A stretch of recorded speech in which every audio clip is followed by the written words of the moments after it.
My name's Tony Lett. I'm the general manager at Fred Bean's Kia in Langhorne. I just wanted to take a minute to talk about Larry Feldman and Career Changers USA. Larry and I have been working together for about the last 12 years now, and anything I've ever needed as far as recruiting, training, Larry has been right there. Larry's got me salespeople, he's got me managers, he's got me technicians even through the toughest times in the industry, and he is just the kind of guy who's going to tell you exactly what's on his mind. He's going to tell you exactly what he thinks. But Larry also has the expertise to back it up. When he was in the dealership world, he was a top performer, and that's really important to my staff, especially as it pertains to training. A lot of people can come in and teach out of a textbook, but Larry has real-world experience dealing with customers, dealing with situations in dealerships that we go through on a daily basis and try to train on. But Larry's been through it, so he can really empathize with the people and tell you what's worked for him and maybe what way not to go. Larry is just always at a 10. I mean, his energy level is always up there, and I think people, they just love that and they feed off of it. He's not faking it. He is genuinely excited to come in and help you. He's excited to come in and help grow your business. And he's one of those people who just really enjoys seeing dealers succeed and have a lot of fun at the same time. All right. Life is about connection. Having a support system to lean on. And roads to endless possibility.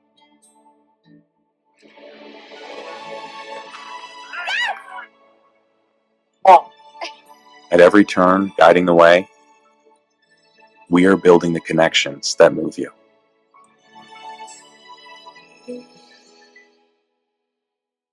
So what would your dealership feel like if your entire sales staff was literally on fire, your sales and service staff? They were nonstop all over social media, completely dominating your marketplace. They could do it in 30 days or less and then continue their education to do it for an entire 6 months or a year. You literally would completely take over the entire marketplace and no one would be able to compete with you. And that's what we can do for you. So when you're walking around your community, whether you're at local restaurants or you're going to the gym, if you don't want to be bothered, fine, you won't be bothered. But a lot of people will walk up to you and say, oh my God, I love your social media. Your staff is amazing. We love what you're doing in the community. We want to come buy a car from you. We want to get an oil change at your dealership. Your community is absolutely going to love you. And it doesn't matter what platform you're on. You could be on TikTok, LinkedIn, Facebook, Instagram, all social media platforms. You will literally be all over the place. And not only will you have ads running, but your own staff is going to be promoting your brand and promoting themselves within the dealership and within the business. So it's like running an ad times 100-fold because your entire staff is participating in the process. I've traveled all over North America. I've trained Toyota. I've trained Nissan. I've been to driving sales. I've been to Women in Auto. I get hired as a speaker for conferences at universities all over the country. And I can help change the trajectory of your dealership right now. Hey, if you missed us live, you can listen to us wherever you get your... Ian from the Auto Hub Show. I'm here at Aota Con here in beautiful Hanover, Maryland, near Baltimore, just in case you're not familiar. This is my first Aota Con. I'm very familiar with the event, and I'm here with Larry Feldman, obviously, as always, one of our sponsors, but also I got two wonderful guests here to talk about their company and what they do, because the show is, as always, is not about me, it's about other people. So why don't you go ahead and introduce yourself, and then we'll go from there. Go ahead.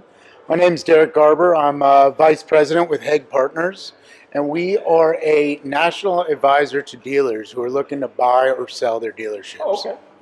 So the big transactions. Yeah, I mean, it's actually, sometimes we get a rap that we only work on big transactions, but really, I mean, it's really majority of the dealerships in the country we'll work with.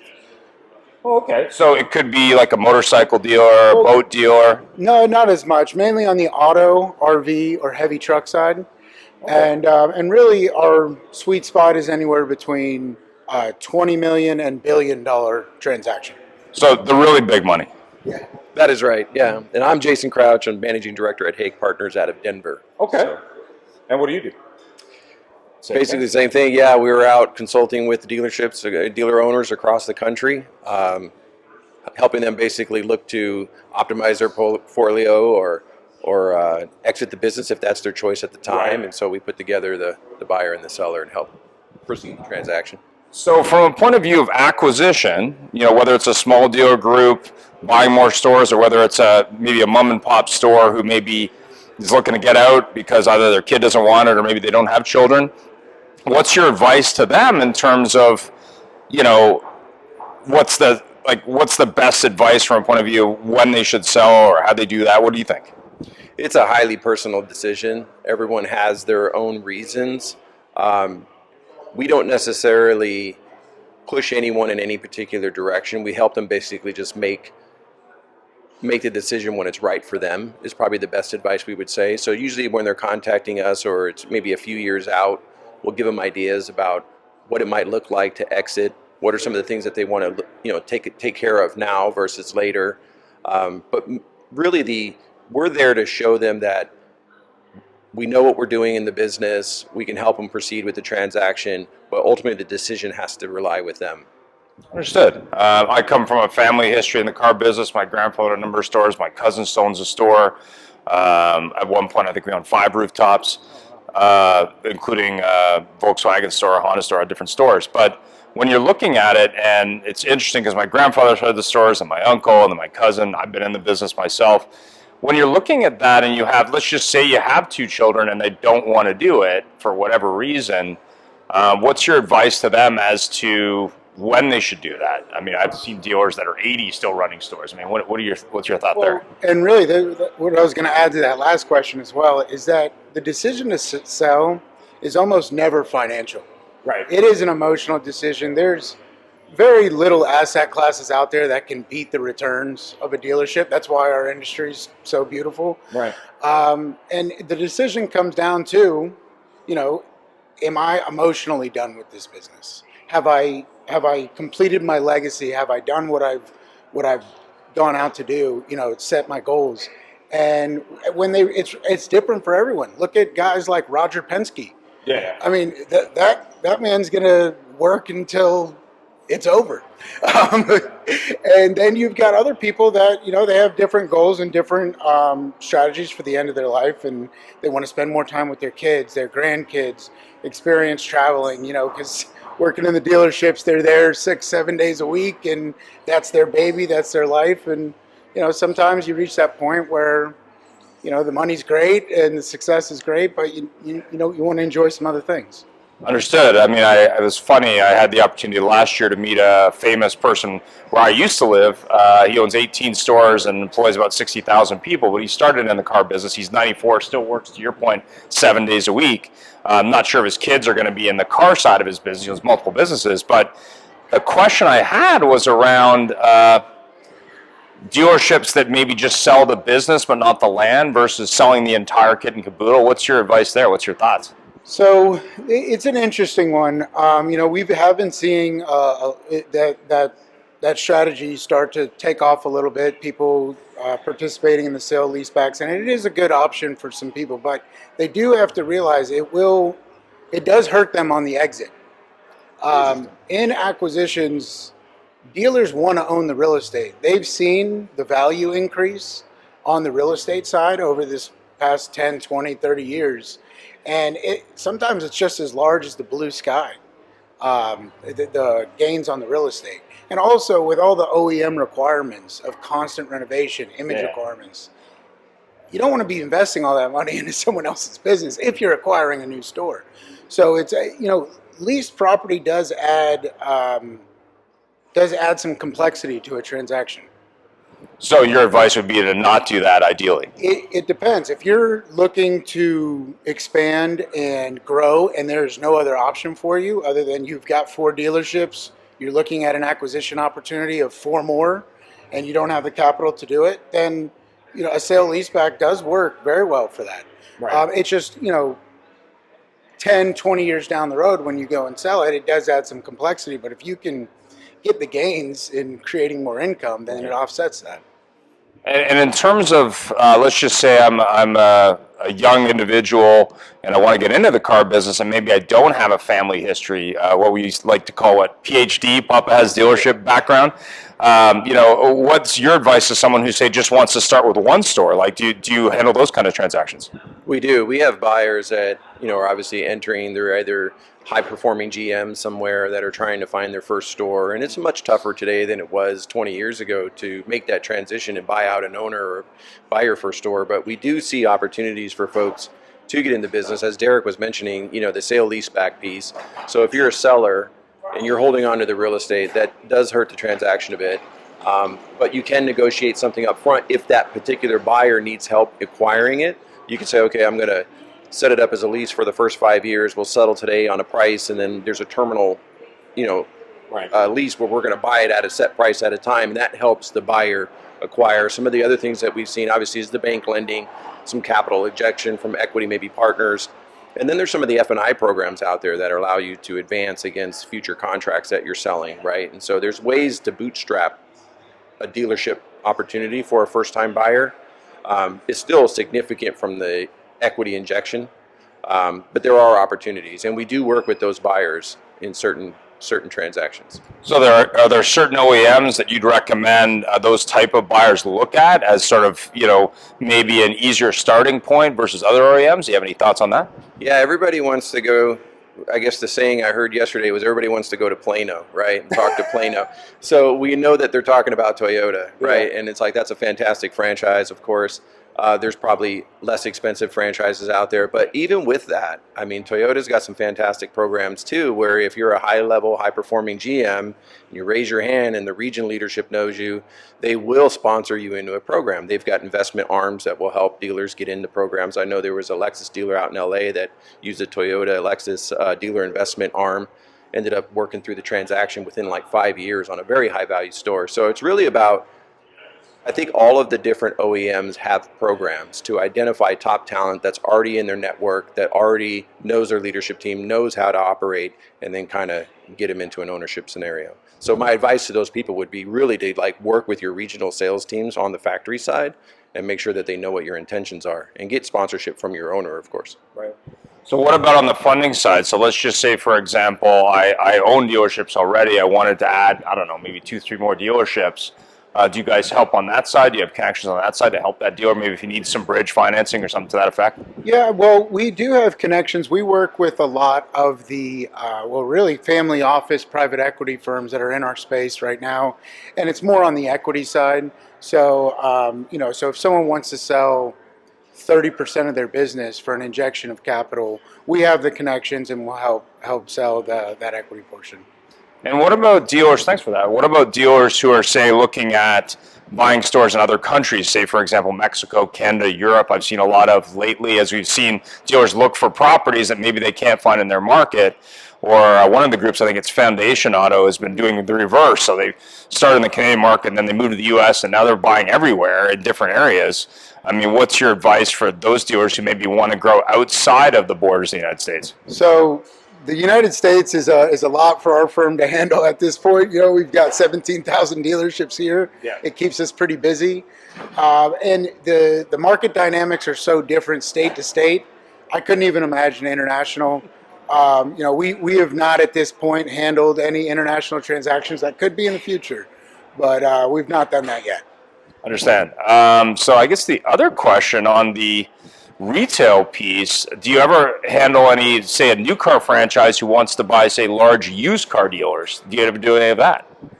I have not. I don't know if Derek has that transaction in his pocket, but so far I have not seen a new car franchise look to buy a used only lot. Now, in the last, 4 or 5 years, the used only model has been under a lot of pressure. So that's probably driving the lack of interest in that. But I don't know if maybe prior to the last 5 years, if there was a transaction we've got some experience. I know that there's The only one I heard of is actually New Car up in the Northeast. They just acquired a used car store up in New Hampshire. I wouldn't say it's common practice because you can expand the used car operations at your new dealership. Fair enough.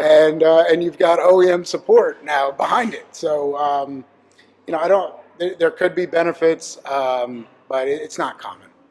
So what about that dealer who say wants to be a used car dealer, but like let's just say picks Mitsubishi as a brand or Kia as a brand and wants to get into say like subprime and used? Is that advice that you would give them, or where would you say there? Yeah, so there's brands like Mitsubishi is a great example. I mean, Mitsubishi stores across the country. If you're not a used dealer with a Mitsubishi franchise, you're losing money. Right. That OEM you cannot sell enough new vehicles to be profitable. So most of those dealerships, when we see them, they're 3-to-1, 4-to-1 used to new ratio. Yeah. And really, that's actually one of our the best ways to get into the new franchise side. If you're a great used car dealer, add Mitsubishi to the mix. They're not a high multiple and be able to acquire them. The OEM image requirements are not at the level of the other OEMs. And now you've got the financing and the support behind you. Show you have great sales effectiveness, prove you can be a good new car dealer, expand from there. Fantastic. You're right. It's funny. I was just having a conversation in California with a dealer that did exactly that. Had a very successful used only and said he wanted to get the new car franchise so he could be part of the new car world and kind of grow. So he bought a Mitsubishi store. So he goes, and I was a new car franchise owner. And I says, yeah, but what, I'm sure you were still like in the used car business. He goes, I was 7-to-1. Yeah, I had the opportunity to work with a multiple rooftop new car franchise years ago, and they had a Mitsubishi store as part of their group. And I think the target was 7 new Mitsubishis a month was their actual target. And I'm just like, 7 cars? They're like, yeah, well, we really sell a lot of used cars. And I'm like, oh, okay, I get that. But it's kind of interesting as you look at sort of the movement from dealers who might want to acquire, say, a motorcycle franchise, or they want to acquire like a boat franchise or marine sports or other things. Do you do any work in someone who maybe has those mix in their Yeah, we have sold groups before that have had, kind of those one-off different non-auto franchises with it. It actually is a good strategy. Actually here, I believe Rick Reichert's here. Yeah. And they're a great example of a group that has done that. They've got almost every OEM within their region on the domestic and import side. And then they figured, we have the data, we have the customer base. Why not pick up some extra income on the hobby side? Right. Buy some power sports dealerships, and the guy who's buying the Harley Davidson F-150 probably wants a motorcycle. Absolutely. And so it's perfect. It's a great bolt-on business. Yeah, I mean, it's interesting when you look at things like, whether it be Honda or Harley Davidson or other. But I think the other thing that's kind of interesting when you look at acquisition is you're seeing groups, for example, consolidating into one building, like in big urban markets, where they're saying, okay, I had 10 stores, now I'm just going to build a building and have the 10 stores in one location, whether it be the commercial tower or a condo tower I've even seen. What's your thought on the big footprint dealers in big urban markets? Do you think those have got a future, or do you think you're going to see more consolidation like that? I think there's going to be more of that. There's a couple different projects. Like, I'm in the West Coast, and so I'm from Southern California, so I know a lot of the dealers that try to operate in a very high per square foot cost market, and it's very tough. There's a lot of, outside of some of the development controls that the cities have, around what you can and can't do, it's just a cost per square foot, and then in a normal automotive market, how many cars do you really need to sell to cash flow that building, or any image requirements from the factory. So we've seen folks take away the parts and service and move it, somewhere within their PMA, but that's acceptable, but like somewhere off site, and then create like a retail residential project, things like this that are, to try to offset some of those costs. I think there's one in Northern California, there's a project in Southern California. I know that there was one in the East Coast. I think it might have been Manhattan. I'm not sure where that's at this point, but I know it's been experimented with multiple times, and I do think that there's a future there at some point. We're just waiting to see like the right model hit. But I do think that some of the very large, 20-acre parking lot style. I think that's going to end up going away over time in some of the urban areas. Yeah, because when you look at the inventory and the inventory costs, especially these days, but also the storage requirements. I mean, when you look at England as a market, to give you a comparison, I mean, most of those dealers, they don't inventory cars, they order them. And the manufacturer inventories those in terms of has them in their lot. Do you see that as something that is going to change as we see higher interest rates? We hope the manufacturer, because we have learned through the pandemic that less is more. The less amount of cars you have on your lot, the more profit you'll have selling those cars. Yeah. So we hope the manufacturers have learned some sort of lesson. The last 6 months have not proved that. You're seeing brands like Nissan and Stellantis and Ford. The day supply is climbing at an alarming rate. Then you have brands like Honda that are still restricted, but their profit margins are still great. So it's we know we've learned the lesson. It's just will the OEMs be willing to not grab market share to overproduce? And we can only hope that they'll have learned something from it, and hopefully inventory will be less on dealers' lots. And the other thing about consolidating into smaller dealerships is it may be a requirement in the future, because if real estate continues on the trend it has, the price of real estate and construction is unbelievable, and the burden it puts on the store. I mean, you have now, for example, the new Kia Image. Yeah, it's costing dealers $6-7 million. The Genesis standalone is costing $10-11 million. The amount of units you have to sell to make up these costs are pretty significant. So if we can consolidate and reduce the cost of this real estate, it'll help the stores be more profitable. You mean tiles don't sell cars? Nah, maybe not. I mean, we just sold Al Hendrickson Toyota about a year ago, and that dealership really hadn't been touched in form of renovation since the 90s, and that was the number 2 volume Toyota store in the country. I've always heard that joke, right? Of like, hey, if you change the color of the flooring, you'll get 4 more units out a month. And what's your thought on new brands in the market, like, not Fisker, obviously, because there's some challenges there, but I'm sure some dealers have gotten a franchise there, but also groups like VinFast. Have you had any conversations with them about selling dealers in the U.S. market? So I have not had direct conversations with them about that particular business model, but there has been discussions about them partnering with dealers in the U.S. And going through a franchise dealer model. I don't know if that's going to be a multi-prong approach where there's some direct and some franchise model, or if it's all franchise model. But I think we've already seen that the franchise network does add significant value to the customer's experience and support. So I see that as a much more viable future solution, and I can see VinFast taking that route, similar to what Fisker did. But unfortunately, Fisker did that at the last minute, and I think it was a little bit too far gone. And what's your thought on sort of dealers maybe, or manufacturers maybe owning some locations more like a pilot location to see, how they can innovate in the market and retail? What is your thought there? I think that's a challenge, and I think there's been some OEMs who have tried that, and it didn't work out so well. I think Ford was one of them that had some of their own franchises, and it didn't go so well. I think it's best to continue down the road that we're in. I'm a big proponent of like what California did with the new AB 473. I think it is that passed that shows that like you can't launch anything from a factory perspective and compete with the franchise dealers. So they were targeting Volkswagen Scout. They were targeting the Honda partnership. Things like that. I think it has to be that the factory's the factory and the network's the network. I think Toyota's got the most direct commitment. You've got Jack Hollis out there flat saying we're going to grow with our network, not around them, and I think that adds significant trust and value to the franchises. Yeah, I mean, it's interesting you bring that up because, Honda's made some movements on the profit margin per vehicle, both in the Canadian market and the U.S. market. And I talked to Mr. Benstock briefly yesterday when he was coming in about it, because I've talked to a bunch of dealers in the Canadian market about it, where they basically reduced overall front-end revenue by 55% and didn't talk to the dealers first. And in the U.S., they've done a little bit less than that, but there's obviously lawsuits about it.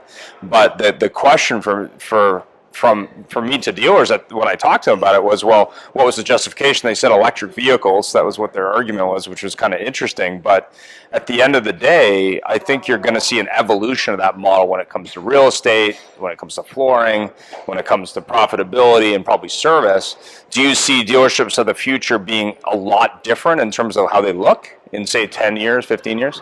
I mean, I would imagine they would continue reducing in size and becoming more efficient. I would like to see more of that space go to the fixed op side. I mean, because we're still crunched on space there.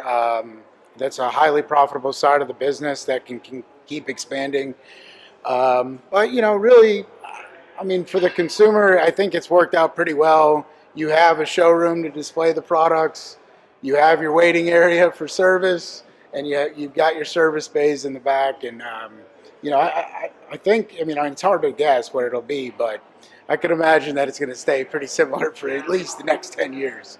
Yeah. And what do you think on merchandising? Like, I see some brands, whether it be Porsche or some Cadillac stores, other ones, getting more into selling branded merchandise and other merchandise. Do you see that as a trend to sort of increase revenue per square foot for dealers who maybe have a big store and have a high cost and maybe want to drive revenue? I think that could be small incremental. I think that's more about customer loyalty retention in terms of the lifestyle. You know what I mean? It kind of blends into their lifestyle. I don't know the margins on those products, but I don't necessarily see them as something that's really going to offset, large costs in terms of the dealer operation. I think to Derek's point, the fixed ops is where that is. And so not everyone can be Harley Davidson then? I don't think so. Yeah. Fair enough. I think Harley Davidson, about half the revenue generated is generated by accessories and branded merchandise. It's interesting for Harley, that OEM, is that they allow you to open up satellite stores of retail only in your region. So you can open up 3, 4, 5 stores. You're in a tourist destination. You could do pretty well with that. Yeah, I think in Las Vegas, one of the local Harley stores has one in a couple of the malls, just selling gear. And the gear, having worked with a couple of Harley owners over the years, they change that gear all the time. Like T-shirts have a very short lifespan, for example, and they even have like baby clothing and stuff, which is kind of crazy. Any final thoughts? I think that we have an excellent industry. Obviously, it's a huge return on investment that we're seeing. I think we're going to continue to see consolidation both in the public and private sectors, a lot of scale still out there. But I think if you're looking to buy additional or optimized portfolios, or if you're entering as a first-time owner, I think it's still a very fantastic industry. I think there's a lot of protections that we've seen here, a lot of innovation coming in terms of all the different tech that we're seeing. I think it's just a fantastic industry to be in. So how would they get started if they wanted to, say, reach out to you guys and look at buying a store? Like, what does that process look like? We have an investor database that's on our website. You would just go to haigpartners.com and log in and just kind of give us your information and check in with one of us. The unique thing about our business model is we don't market, like we don't post a sign or anything on our website that something's for sale. Everything's very, very behind the scenes. And so if we don't have a record of who you are or what you're interested in where, we probably won't reach out to you because we just won't know that you're on the radar. So definitely get on our website, log into our investor database, let us know what you're looking for, and then we know like who's where and what part of the market. So no TikTok videos on dealers for sale? No, we don't do those. Not yet. No wavy people in front of stores. Maybe for the next gen, we'll maybe I'll start that marketing for us. But you can always reach out direct. We post our cell phones right on our websites. I'm Derek at Haig Partners. Cell phones 407-949-2549. I love having conversations about the industry. Both Jayson and I participate in writing the Haig Report every quarter. So we love talking to dealers and industry professionals, gathering information every day. It's part of our job. And what kind of time frame, if like I was looking to buy a dealership, what kind of time frame from like start to close on those kind of deals? So from the time you make an offer to closing, it could take probably about 4 months. Okay. 4 to 5 months. Depending on owners and those kind of things. It depends how tough you are as a buyer, how much negotiations have to happen. You mean negotiations in the car business on purchases, really? Yeah, exactly. Exactly. Thanks for taking the time. Really appreciate it. And there'll be more details in the description below. And hello again from Aota Con. Bye for now. Hey, if you missed us live, you can listen to us wherever you get your podcast.